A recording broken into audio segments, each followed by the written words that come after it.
you here. Your energy precedes you. And Dianna, you have been somebody that I have looked up to since the day I joined Keller Williams. Well, Like, you know what? I'm not that tall, so I don't know how you look up to me. It's well, I'm sitting most of the time, 5'10",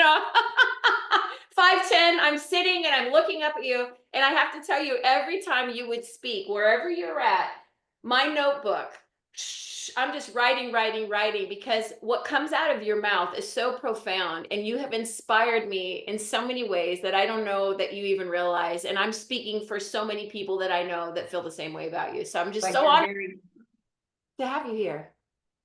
You're very kind. That's all I can say. I've been blessed in a lot of ways. I've studied a lot. Personal growth, I think, is something that, well, it's something nobody can ever take away, right? They can take away all sorts of things. They can come in and rob you and steal things, and it doesn't matter what they take away. They cannot take away your knowledge, right? Thank goodness for that. And actually, it's funny that you start with that, because I want to start with that for you, because I feel like your story is so amazing. Like how you grew up, that at the dinner table, the stories you've told. So like, where did that learning and love for learning start for you? Let's start with that. I think it actually started when I was young. I mean, I started working at the age of 5, for heaven's sakes, at the magazine rack. And I was taught that if a guy comes in and he grabs a magazine that has cars on it, that I was to grab every magazine that had a car and say, if you want to buy that one, you should buy these too, right? I think Amazon got it from my dad. And then at 8 years old, I was graduated up to the cash register. Now the cash register we had buttons on it. You actually had to make change. So I had to learn how to count change back. Man, I wish they would teach that to everybody in the world today, right? They just don't get it. Opportunity. Yeah. Yeah, Melanie, when somebody would come through and in their cart, they would have ice cream.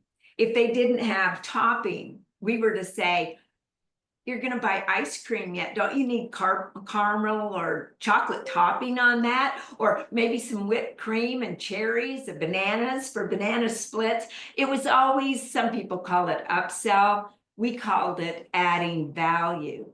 And I knew at a very young age that to add value to other people, you can't give what you don't have. So I had to put the knowledge in order to share with other people and add value to their lives, which is what I desired to do. And everything I learned, I wanted to pass on to other people, not for the glory, not for the woohoo, look who she is.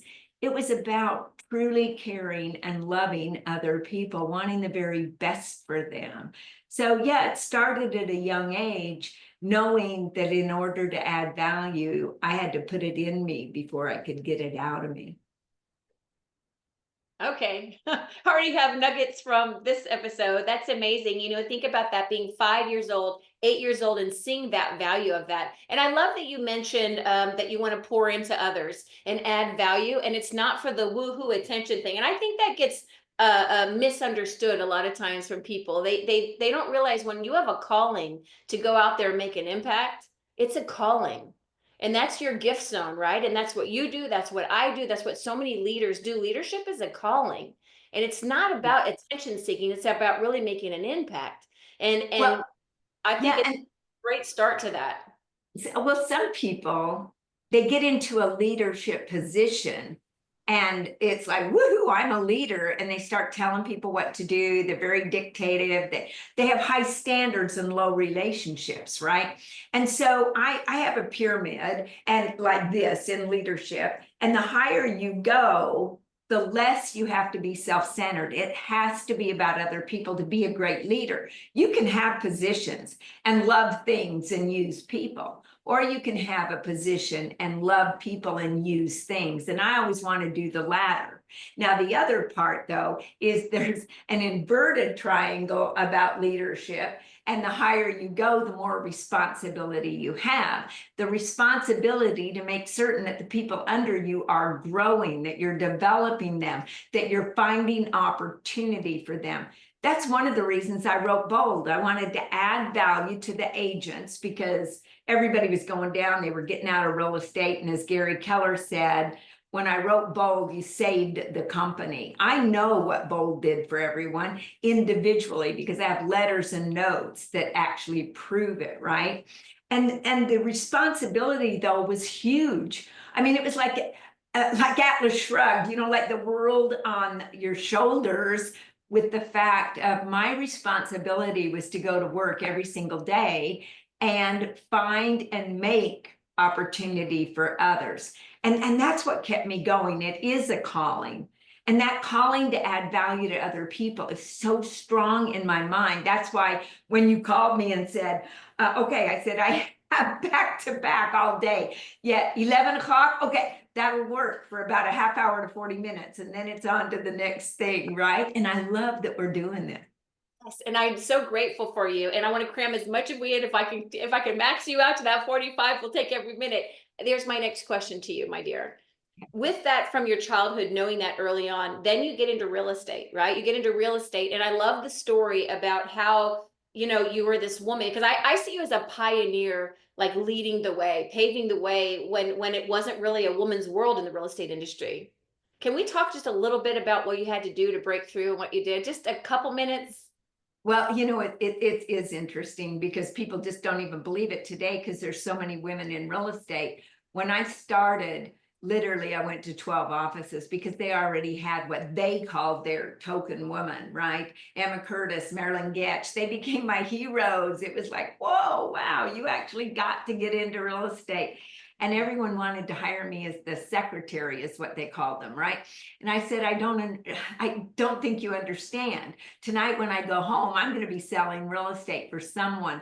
And I went to a little place called Wiccan Realty. And they already had one woman, her name was Ray Kokosz, and Sam Bright was the broker there. And he said, Dianna, we already have a woman, no need to even talk to me. And I sat down in that chair and I said, when I go home tonight, I'm going to be selling real estate for somebody. And it's almost 6 o'clock and I think you want to go home. So you can either take a chance on me or I got to find someplace else to go before they close. And I'm not going anywhere. And I just sat there and I thought, you want out of this thing, you're either going to have to kick me out or hire me. So he ends up taking a chance with me. And it was so interesting because I got home that night, woke up the next morning and said, what did I do? I can't even afford a babysitter. You know, I mean, I'd made a lot of money and unfortunately some things had happened. And so there I was. I put my kids in a little red wagon going door to door. Now, Melanie, I want everyone to get this. If I can do it, anybody can do it. To go from there to the C-suite, and I mean, anybody can. And it's not a belief. I don't, you know, we'll get into that later. But I love that. And you know, you went and you knocked on all those doors and you got a lot of no's and you didn't give up because you had made that decision for yourself. By end of today, I'm going to have somewhere because I'm going to sell real estate. I remember you were like up with your kids and you saw a real estate class and then, you know, like all the things, how that happened. And then like a year later, you're one of the top salespeople and all those companies are like calling you, asking you to. No, they called me back. It was so much fun because I'm a very loyal person. And a lot of people take advantage of that loyalty, and that's okay. And some people never got that I was so loyal, right? Yet the interesting part was I felt like I was working for every woman out there because we were all faced with that. There were very few of us in real estate. Being the first woman broker, I mean, you can imagine being the first woman that sat on LT Fullenwider's board of directors. He owned most of downtown Denver. And I mean, I would go in and the men would always give me their coffee orders, right? And I would get their coffee for them and everything. And then when they introduced me as a board member, you should have seen the faces. That I actually got a little bit of satisfaction out of when I sold 104 homes my first year, because the average agent was selling 5. And I mean, to this day, I don't know anybody that's done that on their own, their very first year. I didn't have a team. Teams weren't even around back then. Assistants weren't around back then. I had the first secretary because I couldn't be out knocking doors and doing all the other stuff. We didn't have emails, all those things yet. Thank you notes had to be written. So Francie wrote my thank you notes and helped me with my marketing. And I was out just talking to people all the time. So this first secretary they'd only let one of us in the office, Melanie. So she took my desk and I went out where I was meeting people. That's amazing. And I hope you can't hear my dogs because someone is apparently at the door and they are having a party outside. So let's just ignore the dogs and hope that whoever is at the door just goes away. Didn't even hear him. Didn't even hear him. I was going crazy there. But you went on not just with that, right? You went on to be, coaching, national speaker, all the things, CEO of MAPS. You write bold. I mean, huge inspiration. I know everybody that's going to listen to that would agree with me that you've been such an inspiration in our life. And then I want to work the book in though, because I want to ask, and you're also married to the coolest husband out there. I mean, come on, Yeah. let's let everybody know you guys are the power couple. And I do love the story how you got called going into a hotel room with somebody and you want to tell Oh that? yeah, no, I was turned in for not being of culture because I went in a hotel room with Tony DeSello and Mo Anderson went, oh my word, thank goodness it was him. That's her husband. And they didn't know that we were married because we had two separate last names, right? I'd made such a name in real estate. I just couldn't change the sign in selling. It had to be Dianna Kokoszka, right? Because it was a brand, it was a name that I had done. So anyway, it's fun. And yes, I do have a cool husband. And I don't know if everybody realizes the very first date he took me on was for breakfast. I never went out to dinner with guys because I couldn't say I had an appointment afterwards. If I didn't like them, they'd wonder what kind of job I had, right? So I went out in the breakfast and right there, Melanie, you talk about being romantic. He pulls out a tape recorder. Now, for those of you that are listening that are young, you don't even know what that is. It was a thing about this big, right? And you hit the record button. And he said, I just love your scripts and dialogues. And you close more sales than anybody I've ever seen. I need to learn your scripts. And so he started giving me objections. And that was the first time we'd gotten together. And I thought, woohoo, he's really fun. So on the way back though, we had these old phones that they were dial right in your car. And you'd pick it up. If it had a green light, you could make a call. If it had a red light, you couldn't, you had to wait. So I called him and he answers, Tony. And I go, well, I would list with you if you'd take it at my price. And he goes, what? Who is this? And I said, oh, until you can answer that at 2 a.m. in the morning, if I called you up, you'll never be good at scripts and dialogues. And I hung the phone up on him. And I thought, well, that'll get you. That's amazing. I love that so much. And Tony DeSello and you are such a power couple of just teaching people how to have conversations, right? And you lead some of the most powerful people in the world. So I love that story. I did not know that about your first date. That's hilarious. And that's totally Tony, right? That he would pull that out and say it and record your first date. I hope you have that somewhere. No, I never wrote about that. That's funny though, but he laughs about it too now. But he said, no, really, you had the best scripts ever. Oh, I love that. I love that. Well, you certainly teach people how to think and also how to have the right conversations. But I would love to know what, number one, before we go to the book, what are you most proud of? Because you've done a lot of things in your life and you're doing, what is I there? would say being a mother and a grandmother is probably the proudest and a wife. And so all of these great things though, being a child of God, I mean, having a purpose, having a calling, knowing what that is and just really going for it. We've all had ups and downs in our life and I've had some real low downs and some real high highs. So it's hard because every accomplishment was kind of yesterday. It's what am I doing today to add value to people? That would probably be my highest thing. I love that. You just keep reinventing yourself and becoming more every single day, I find, right? And I find that there's the journey, the older we get, it's like we kind of, if we're lucky enough, we remember who we are and we get to be our full authentic self, right? So the fact that the name of your book is Becoming More, just I immediately fell in love, had you come talk at the market center, right? And everybody's lining up to buy books. But what made you write the book? I'd love to know that. Well, it was interesting because a lot of texts from people that had taken bold and they would text me or write to me or call me and say, you changed my life. And of course, we know that the words I put together help them change their life, yet they had to make a decision. And if I took credit for all the lives that had changed, I had to take credit for all the lives that hadn't changed. And I didn't want to do that. So I always gave it back to them and said, you made the choice, you made the decision, and I'm here to always help. And they would say, when are you going to write a book? That actually started right after I wrote Bold. People were saying, would you write a book? Would you write a book? Would you write a book? And I definitely wanted to write a book. It was in my wheelhouse, and yet I kept putting it off. And I was down on the dock at our house. We live on Lake Travis, and of course, you know I love the water. I And love your. I'm down there. Yeah, you've been there. I was sitting there, and one of the texts came through that said, you changed my life. I'm so grateful for that. And by the way, when are you going to write a book? And I thanked them for their kind words, reminded them that they had to make the choice to change their life. And I just disregarded about the book, didn't even answer. And I went back to reading the book that I was reading, and it said John F. Kennedy's quote, if not now, when? If not us, who?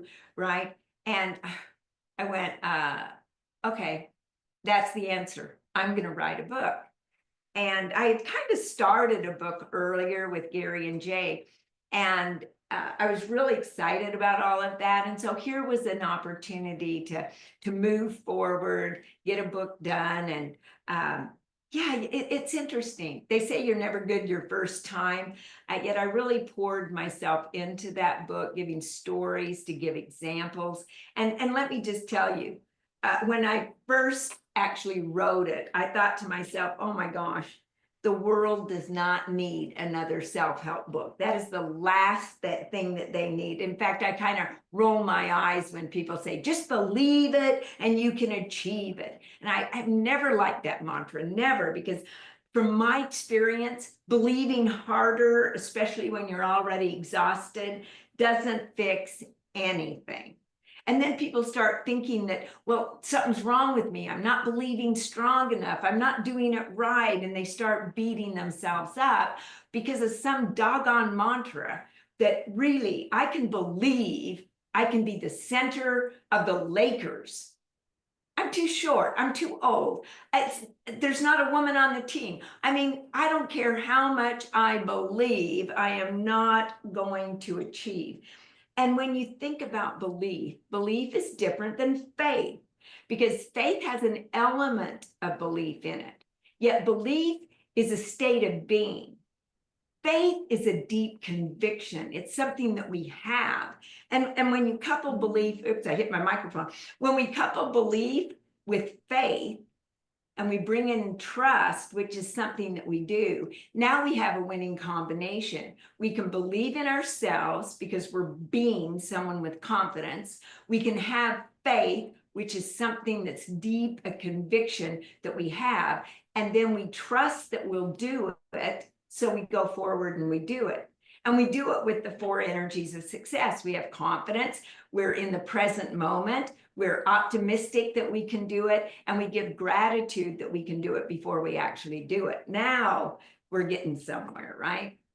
It's so powerful. It's so powerful. And I have to say, you are one of the most articulate speakers. And I think that's one of the things I love about you is the way your brain works and the way you put words together. It makes a lot of sense for people to actually get in that movement and get in action. That's why people say, you changed my life. And I know that you say this again and again. I love your framing of, I also don't want to take responsibility for all the people who didn't get into action, right? But it's the way you put words together. And that's why I'm so glad that you put a book together. And for me, it's just so inspiring to be able to interview you today. I'm looking at the picture of you and Oprah. For those just listening, you have a picture of you and Oprah behind you. Yes, I do. Are two of my most, like, for real, if I would say women who have inspired me the most, right there. And it's from that way of thinking, right? And getting into act. So belief and just wishing it and all that's not really going to do much, right? But it's the combination. Yeah, action's what moves the needle, right? I mean, like getting to meet Oprah. That way that actually started, I've always loved Oprah. I loved what she said, especially around be grateful, right? Because Yeah. when you complain, you just have more to complain about. And therefore I wrote complaining equals garbage magnet, right? As a bold law. And It was interesting though, because I was out on the boat, my daughter-in-law, I was asking everybody on the boat, if you could meet anybody in the world, who would you like to meet? And she said Oprah. And it happened to have her birthday coming up. And I thought, I'm going to make that happen. And so I did make it happen. And I took her and I took my sister. And then there was a bold coach at the time. And I was doing a coaching skills camp. And I asked the same question. She raises her hand and she says, I'd like to meet Oprah. And I said, you know what? If I ever meet Oprah, or let me say it differently, when I meet Oprah, I'm going to call you and invite you. And she goes, really? And I said, okay. And so I did. I fulfilled that promise. It's really important. Sometimes I forget things, yet promises are something I hold dear to my heart. I want to be a person of integrity. And I always want to give experiences to people like at Recharge, right? So I call her and I said, hey, guess what? I'm going to meet Oprah. And she goes, get out of here. I says, you get a ticket. You have to pay your own way. You have to pay your hotel room. And I will make certain that you meet Oprah. It'll be just for a short minute because I'm going to go in for the longest minute just by myself, right? And so it was fun. We talked about bold. We talked about a lot of things. And then I was able to bring my sister, bold coach, and my daughter-in-law, Rosie, in. And it was just so much fun. I put that up there to remind myself to never say or take no for an answer. I mean, I wanted to go to J-Lo's birthday party. So I took my sister and we finally got to J-Lo's birthday party. She is amazing, by the way. I mean, so much fun. Yet, who are you hanging out with? Because the people you hang out with is who you're going to become like Horst Schultz, who was over the Ritz-Carlton, and I learned so much from. Ed Bastian, I was up at Delta headquarters. And I mean, what a great leader. And Delta, of course, got #1 airline of the year once again for about 5 years straight. And then, I mean, I just think about all these people that I've been able to meet. Carly Fioroni, over and over and over again. So who are we going after to meet? Who are we spending our time with? I offer my time to a lot of people. Some people take it, some people don't. It's no big deal. Yet, are you getting into action? Are you taking action? Not only in your own business, in your personal growth, because personal development, that's the key to everything, right? It really is. And taking people with you, and you have created some of the most amazing experience I have ever had. And we've been to a lot of places together, right? All around the world, from, South Africa and, Hawaii. We've been to so many beautiful places. Now, wait, we got to stop there. South Africa. Let's just stop there because you put together a book for me. It was so much fun. I mean, think about going on the helicopter ride to the 19th hole of a golf course that we got to tee off. Now, we couldn't go get the ball if it went in the jungle, right? Because that was the longest drive I had. 476 feet down, right? And so, I mean, wherever you put the ball out there, and then you had to take the helicopter back down to the green if you made it to the green. I mean, that was fun. It is honestly, Dianna, I don't know if I would have ever gone to South Africa. I mean, I love the South African leadership. I've done a lot of work with them, but it was because of that opportunity why I went, and I'm changed forever because of that. And then all the experiences we had were but that's the kind of leader you are, right? And so I think that's what separates the good and the great, is like a lot of people look on the path for themselves. And then there's the leader that says, and who can I take with me and create this opportunity? Just like with Oprah, that's who you are. It costs a lot of money. It was like with the MAPS coaches. Oh, yeah. I personally paid to bring a lot of those speakers in because I wanted them to hear the Don Yeagers. I wanted them to hear Clint Pulver. I wanted them to hear those people. And I wasn't going to take profit share money or money out of MAPS, for heaven's sakes. It was money that I wanted to give back, because everything begins with a story. So how are you helping people build a story of their life? And some people will remember and some people won't. Some people go, oh, you changed my life. Other people, oh, I did it all myself, right? Well, if you're self-made, I'm going to pray for you. Nobody is self-made. And when you start taking credit for everything, or taking copyright things that other people wrote and saying it's yours, it's like, come on, where's your integrity at, right?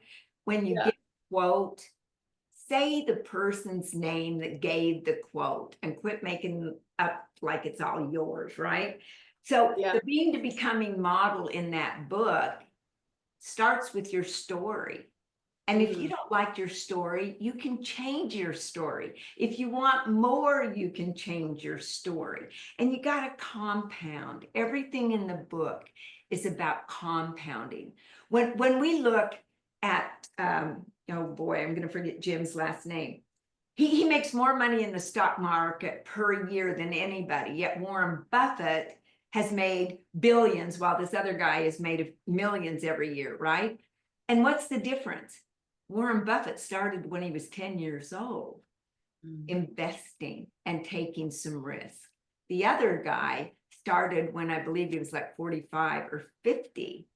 And so literally over time, that book wasn't written since I did Bold. That book was written from the time I was 5 years old. Every single thing, making up the story of my life. And what I really thought about, anyone that's listening to this, just think about your story. See, when my grandmother would read to us at night, one time she read David Copperfield, and I'm not going to get the exact words right. It's in my book because I looked it up. Yet it says, for us to be the hero of our own life will yet to be told. And I went, hero of our own life. Now I'm like 8 years old and I go, hero of my own life? No, the hero figures I knew always saved other people's lives. It wasn't about their own life. And so I chose Wonder Woman. I loved Wonder Woman because, one, she was the only woman I really knew that was a superhero. I know there were a couple of others, yet that's the one I knew. And her name was Dianna, so I like related really well. And I loved her lasso of truth. I loved her courage. I loved how she took a stand for other people's greatness. And I thought, you know what? I'm going to be the hero of my own life. I'm going to be Wonder Woman. And I would play like I had the bracelets, and I would send out energy to save the people. I mean, I just didn't want to be a victim or a villain. People get stuck in that victimhood. Now, I have played the victim role before, I got to tell you. I hope I've never played the villain role. Oh, goodness sakes, this says my battery is running low. Okay, I plugged it in. I hope we're good. Okay, good. Well, just Still so going? yeah, can you hear me? For a fun side note there. Okay, I don't know what just happened yet. There, am back. Okay. Okay. Okay, I think you're back. Uh-oh. There you're back. You're back now. Can you hear me? I think my internet cable, I'm telling you, Spectrum, let's get going here. Do you hear me? Can you hear me? Yeah, you were going in and out like, We're back. We're back.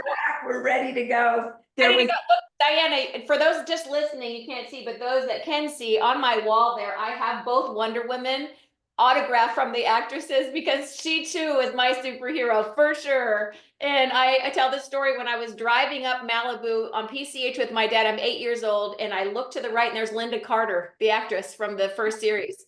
And I'm like, Dad, it's Wonder Woman. So like Santa, I believe in Wonder Woman, and there's a little Wonder Woman in all of us. There's something in your book I want to read to you real quick. And you talked about this. I like the chapter from human being to human becoming. And it says becoming, not just being, because I really believe, and I think you're such a great role model of this, of our whole life we're becoming. You never arrive, right? And things like that. So I love this. It says, what if you focus on calling yourself a human becoming, willing to embrace the reality that you're unfinished business? Remember who you will become, you're becoming right now. How much greater might your impact be if the shotgun pattern of your countless activities was tightened into the coordinated and concentrated force of a single bullet as it powers to and beyond the target, beyond just what you need to do or want to have, expanding to who you are becoming. You may be living in the past and hanging on to one great accomplishment. Even so, your past accomplishes aren't going to get you to a stained glass window anytime soon. Or you may find yourself in a rut and intend to climb out. Either way, You need to see yourself simultaneously from two perspectives, understanding who you have been up to this point and committing to becoming more. While there's no value in living in the past, there's great value in learning from the past, as long as you do so with purpose. Reflection that does not result in renovation is without value. Wow. That is so powerful. And so can you hear me right now? I can hear you. Yes, ma'am. You've stopped. Well, I'm so glad that you read that to me. Can you hear me? We are really here, aren't we?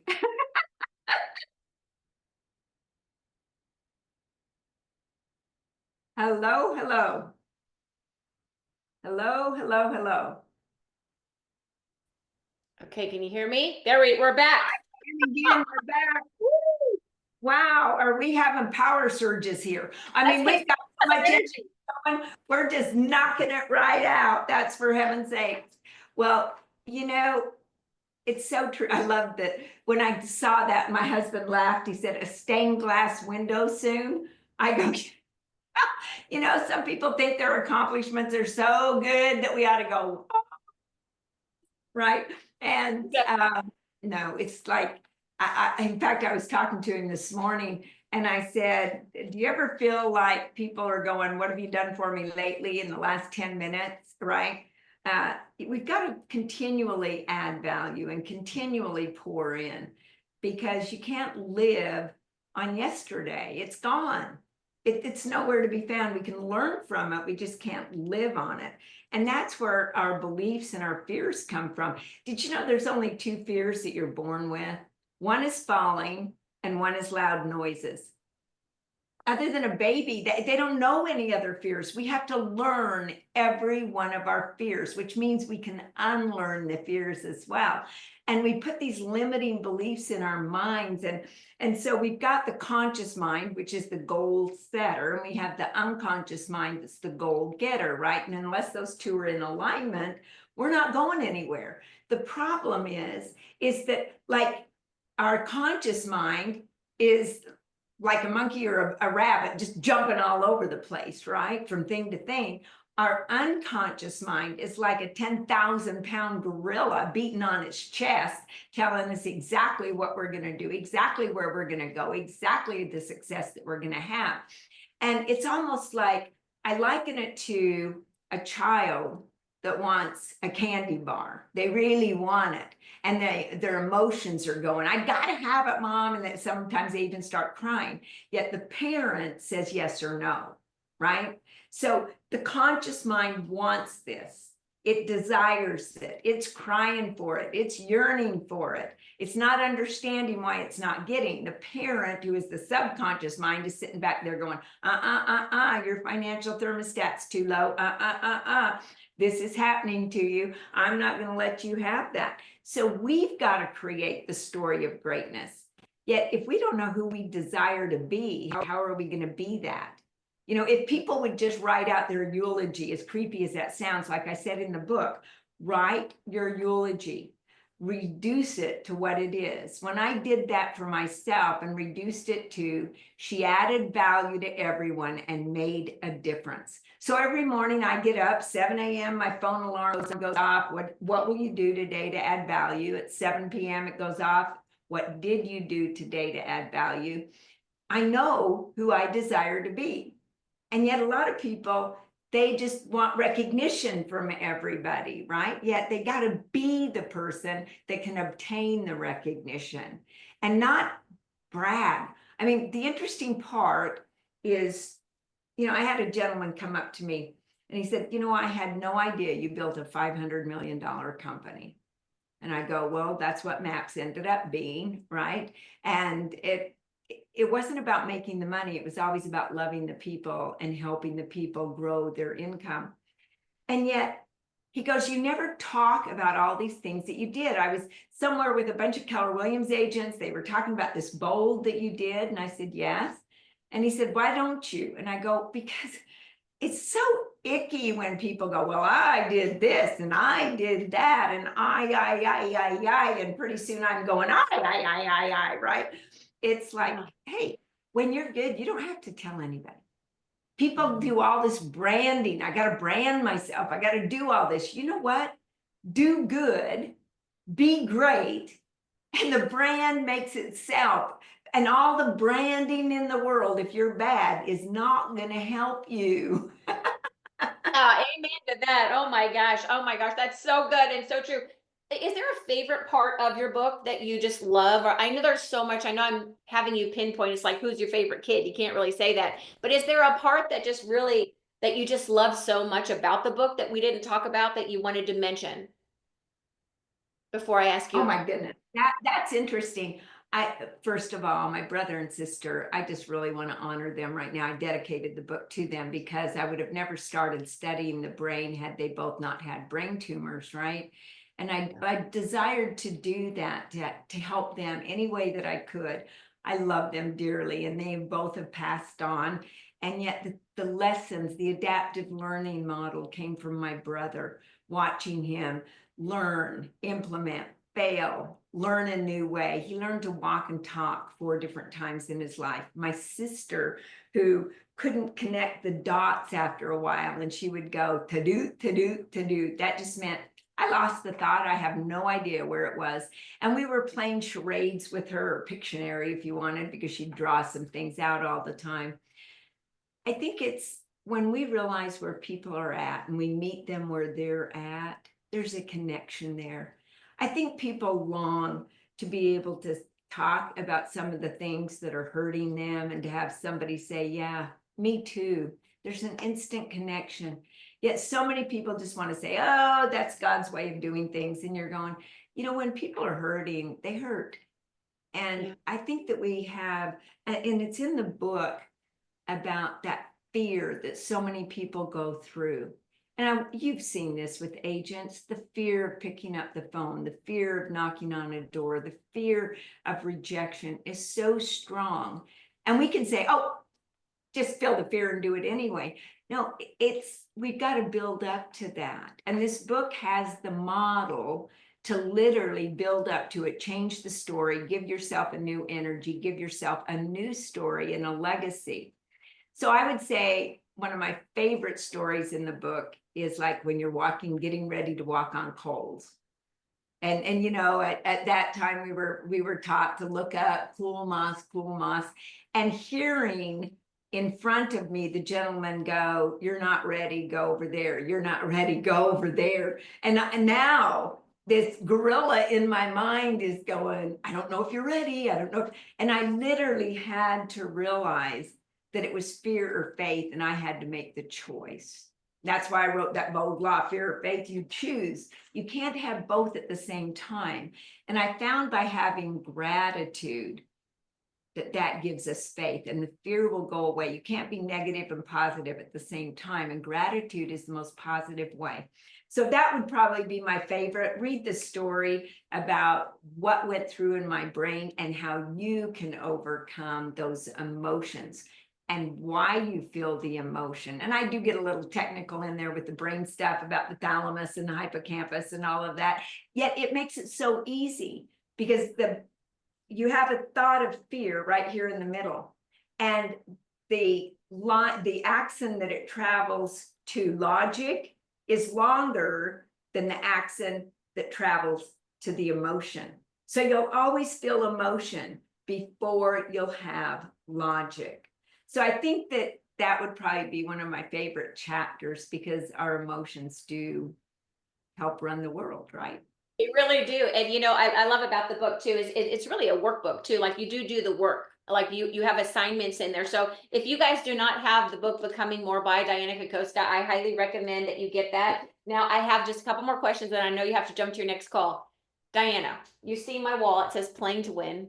And that's a question I ask every guest on here. And I love the different answers. But Dianna Kokoszka, amazing Wonder Woman, what does playing to win look like for you? It is having a plan, following the plan. Yet I think that sometimes people forget there's a plan that you have to have, because the plan doesn't always go according to plan, right? Oh, I've got my whole life, this whole year, I've got my business plan. Well, what's happening? What's your 15th protocol is what I brought to MAPS. You know, if by the 15th of the month, you weren't on track, what are you going to do different? Because if you just keep following the plan and you're not getting what you want, well, then you're just going to get more of what you don't want, right? So I love that you said follow the plan. So that would be important to me. And I also want to say that, you know, our freebie Fridays, I've been giving away freebie Fridays now for a long time. And that's kind of a workbook too, like the limiting belief one, where it introduces you to your limiting belief. It literally helps challenge them, what you do to reframe them. And those freebie Fridays, they're free, for heaven's sakes. Go on and get freebie Fridays, and just put on Facebook or Instagram or wherever you want to, private message me. We'll get you on them. I need your email though. You have to opt in, right? Okay, perfect. Because I know I get those. I love those that you send. I was going to ask, how do people find you? Because you're also doing some other things right now. So my last couple questions, I know you got to go, is what are you most excited about, and what are you up to these days? Because I see there's a whole philanthropic side to what you're doing too, that I'd love to just touch on, because you just did this event and it was all money for something, and you're always traveling with John Maxwell around the world to like do things. Like, can we touch on that a little bit?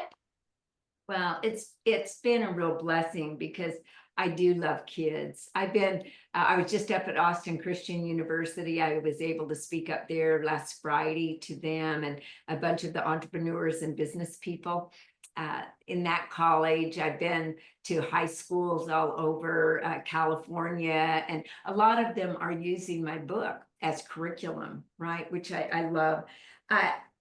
With John Maxwell, though, it's teaching values to kids. And we go in as a team, and just a few of us, along with John, meeting with the prime ministers and presidents of the country, and literally having them put in the Constitution that values will be taught, just like math, just like English or spelling or their native language. And so these kids are learning values. Now, here's the greatest part. South Carolina has been doing this for a couple of years now. And the very first year, bullying went down 27% since those values classes. And in Texas, the state of Texas, all over next year, they're starting the value classes. And it's first they learn the values. And by the way, the kids teach the class, which is really interesting to watch, because they're developing leadership. Yeah. Then they implement the values, and then they lead with the values, and they lead other things. Now we've got high school. In fact, I serve on the board of directors there, where we're going into high schools and teaching leadership skills, because leadership are skills that you learn, right? And so they have values, they have leadership. So that's been some of the fun things. I've been all over Papua New Guinea, Dominican Republic, Costa Rica. Oh my goodness, my head's going. There's been like 9 different countries that we've been in, and it's in the Constitution now, because they go through presidents or prime ministers pretty fast, right? Sometimes. So now it has to be until they take it out of the Constitution. Yet if people want to connect with me, I mean, there's Facebook at Dianna Kokoszka, there's Instagram at Dianna.Kokoszka, TikTok, Dianna Coco, LinkedIn, for heaven's sakes, all the things that you've got. I've got Dynamic Growth Collective. .com is the website. Lots of different things that you can do, and I'm just here to add value any way that I can, whether you need a speaker into your event, whatever it is. I think you're amazing, and anyone would be absolutely lucky to have you as a speaker, because you have been inspiring me for like 18 years. And my dear, every time I get to have, either at your house, I get to have a coffee, or we go to lunch, or I'm on your podcast, you're on, anytime I get to listen to you, I listen, and I learn so much, and we're always laughing, but there's so many like jewels of nuggets. And I can't thank you enough for being personally such a mentor to me in my life. So I just want to thank you for that. I want to thank you for the opportunity, because see, you helped me trusting that I added value to someone. I hope that I trust they'll get back with you on your Facebook or something and say what they did learn, because then we know that we added value. And that's why you and I are here. It's not about us, and it's not about woohoo, we get to do a podcast or be on Facebook and all that. And I am starting a mentorship group. I have one going right now for 38 people. And I invite various people on. John Maxwell does a call once a month, and I do a call once a month for them. And we have events that they go to. I'm going to start a mentorship group for the masses, though, and really get into the various things of sales, subconscious selling, which no one is teaching right now. And since COVID, our brains have changed just a little bit, yet a lot of people go, if you're not selling real estate, I don't want to listen to you. No, wait, just a minute. My husband and I have 98 years of real estate between us, and the brain hasn't changed.